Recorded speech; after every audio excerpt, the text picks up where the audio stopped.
reka nkuvuge ibyato muratire n'abatakuzi vuga imisozi yawe n'ibisiza byiza n'imirambi myiza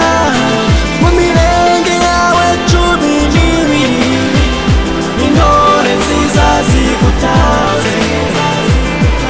uturanye n'agake gikikijwe na Ruhango Ngororero na Kamonyi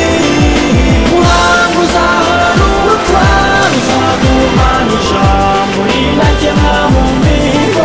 intsinzi yawe n'ugukora byinshi byiza kandi vuba